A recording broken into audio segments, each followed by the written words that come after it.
I fucking love coffee, and I think the rest of the world loves coffee just as much as I do, considering the fact that it is one of the most traded commodities in the world and we drink up to 300 tons of it per day. That's right, 300 tons a day. I'm not joking. That's enough for a cup of joe for every person living on this planet. The largest buyer of coffee, the United States of America, has to import nearly all of its coffee since the coffee trees which the beans are harvested from only grow at commercial levels in an area known as the Coffee Belt between the Tropic of Capricorn and the Tropic of Cancer. The only state in the Coffee Belt is Hawaii. However, the only reason why the United States has to import so much coffee is because of its population. The most enthusiastic coffee drinkers in mugs per capita are located in Finland, where they drink 3 times the amount of coffee compared to Americans, and they have to import all of their coffee from the coffee belt. The coffee bean is actually a seed of the fruit of the coffee tree. In order to grow the seed, a plant grows a flower, and then bees aid in the pollination of the flower. Once the flower is pollinated, the flower grows berries containing the coffee seeds. Once the fruit ripens, it is picked and separated from its seed. The coffee bean is extracted when the fruit is a bright carotenoid red. The only issue here is that unlike more cooperative commercial plants, the coffee berries ripen at different times, so workers either have to tediously pick the ripe berries or pick all of the berries and sort them by machine by ripeness. Once they are picked, the berries are separated from the beans, and the beans are roasted, crushed, then submerged in water to release the precious caffeine. The tree creates the caffeine, a bitter white alkaloid, by combining, from what research has shown, 3 main nucleotides: adenosine monophosphate, guanosine monophosphate, and inosinic acid. There are different pathways these substances can take to create caffeine in plants, but some of them are not confirmed. These 3 nucleotides create the backbone of caffeine, xanthine. Then the xanthine becomes methylated, meaning that a methyl group is added to it to become the substance known as 7-methylxanthine. The 7-methylxanthine then undergoes additional methylation, and a ribose is removed and it becomes 7-methylxanthine. The 7-methylxanthine eventually becomes theobromine. Both of these substances are created when an enzyme called caffeine synthase catalyzes a reaction which turns the 7-methylxanthine into theobromine, which ultimately turns into the beautiful caffeine I know and now it's the caffeine I know and love. This caffeine is found throughout the coffee plant. There's a reason why caffeine is found throughout the plant. It wasn't created so that humans could kill off its offspring for a caffeine high. Caffeine is a natural insecticide, paralyzing and killing the bugs that chomp on the tree. Whether or not the bugs go out while experiencing a caffeine high of epic proportions is unknown. Though caffeine is poisonous, it's designed to be lethal to bugs, not humans. This is the reason why it's nearly impossible to die from drinking a ton of coffee. But if you really must know, to find the amount of caffeine that will be lethal enough to have a 50% chance of killing a human being, take the human being's mass in kilograms and multiply it by 150 milligrams. So, to poison a 90 kilogram human being, you would need to consume 13,500 milligrams of caffeine, or drink about 120 cups of coffee to have a 50% chance of killing that human being. Or you can go to this website and find out how much you need to consume of a specific brand of caffeinated drink in order to die. According to this calculator, it would take about 82 cups of coffee to kill me. That's a lot of coffee, so it's no wonder why there are no recorded deaths of people dying from caffeine due to drinking excess coffee. There are recorded human deaths from the consumption of excess caffeine, however, but those statistics are about crazy people who take the drug in its purest available commercial form, pills. Caffeine can be found in multiple different forms in our everyday lives. It's found in varying amounts in coffee, tea, energy drinks, sodas, chocolate bars, and what the crazy people take, pills. There are even caffeinated beef jerky products, but I have yet to find any in our local 7-Eleven. Your average 16-ounce iced coffee from Starbucks contains 165 milligrams of caffeine, and Dragonwell green tea from Teavana has about 16 to 25 milligrams of caffeine per serving, depending on how strong you like it. Red Bull gives you wings, contains 80 milligrams of the white alkaloid, and Coca-Cola has about 32 milligrams of caffeine. Even decaf coffee has some caffeine in it, about 2 to 5 milligrams. Speaking of decaf coffee is created when most of the caffeine in the coffee bean is separated from the bean. There are 3 common methods used to achieve decaf coffee: natural, direct, and water. The natural process uses ethyl acetate, the byproduct of ripening fruits and vegetables, and water to draw out the caffeine physically. The direct process has a decaffeinating agent remove the caffeine from the bean. There are multiple different decaffeinating agents available, one of which is methylene chloride, which Green Mountain Coffee uses. The water process adds hot water to the beans to remove the caffeine. When the caffeine is removed, however, it removes essential oils and flavors from the coffee bean. So the water is then sent through a carbon filter that removes the caffeine molecules but leaves behind the essential oils and flavors. The beans are then allowed to reabsorb the water, oils, and flavors. The leftover caffeine that was filtered out is then sold to the pharmaceutical industry to be made into pills. However, these processes aren't perfect, which is why decaf coffee still has some caffeine in it. There's a similar process used when creating instant coffee. Crushed coffee beans are soaked in water, releasing flavors, oils, and the caffeine into the water, making regular coffee. Then, the water is boiled out, leaving a dry concentrate behind. This process, however, ruins the coffee flavor, which is why coffee hipsters hate instant coffee.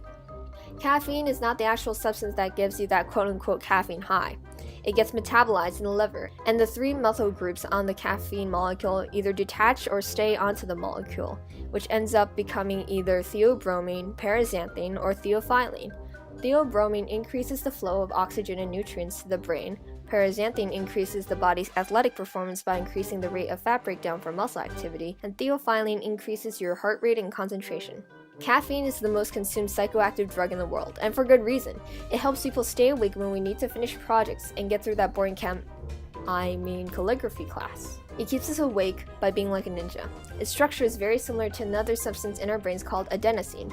Adenosine bonds to receptor cells in the brain, which has a calming effect on the central nervous system, making us feel sleepy.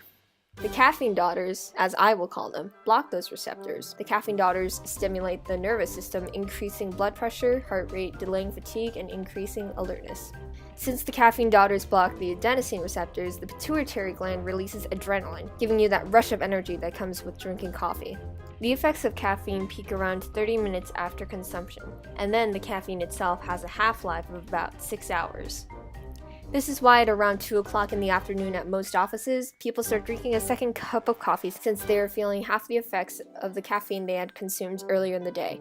This raises the question of whether or not caffeine is addictive, and the answer to that is yes and no. Caffeine can cause some physical dependence, so that going cold turkey, you might get some awful headache. After a few days though, those headaches will go away.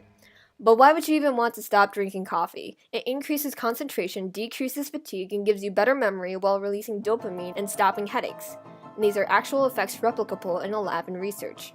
Speaking of research, in 1819, caffeine was discovered by German chemist Nicholas Wagner. I'm kidding. Caffeine was discovered by German scientist Friedrich Ferdinand Runge. Some other French scientists also isolated the caffeine molecule later.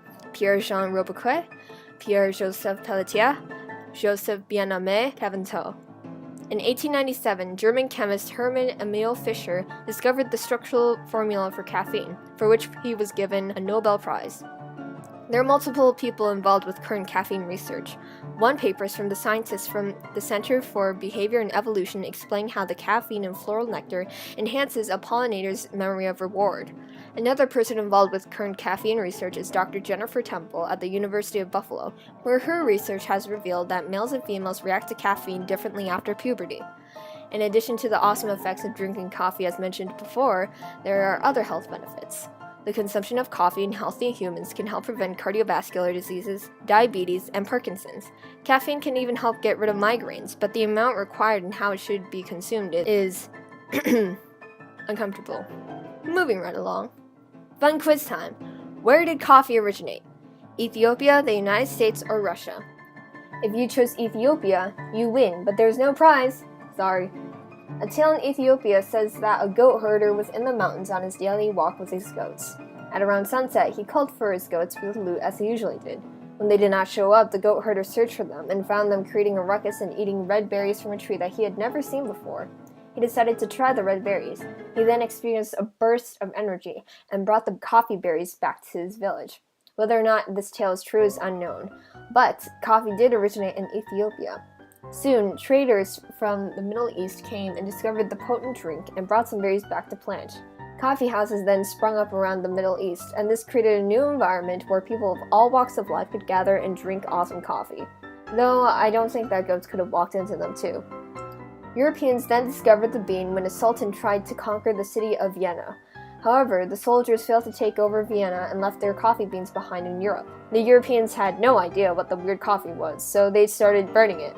However, a Pole by the name of Franz Georg Kolschitsky recognized the smell of coffee, having lived in the Middle East and visited coffee shops there before. He ordered the soldiers burning the coffee to stop burning it and took the coffee beans, roasted them, and opened up a coffee house in Vienna called the Blue Bottle, which is still open today. Before, in the 1600s, Europeans were drinking more beer and gin than water. But after the introduction of coffee and tea into their society, people started consuming a stimulant rather than a depressant, which is probably why this started an era of great intellectual advancements. Ben Franklin reportedly loved his coffee, and apparently Teddy Roosevelt drank a gallon of coffee every day. And they both loved it for the same reason modern workers and students do. Coffee and the caffeine that's in it is essential for concentrating when you need to finish reports, and if you're anything like my brother, get through med school. Coffee's influence has spread throughout the world, where coffee shops with good baristas are renowned, and going on a coffee date is a social norm. So, now that the modern world runs on coffee, grab a cappuccino, or depending on the weather, an iced coffee, and get to work. Conclusion: coffee for the win. So, coffee, will you marry me? Contact me here or click on one of these annotations.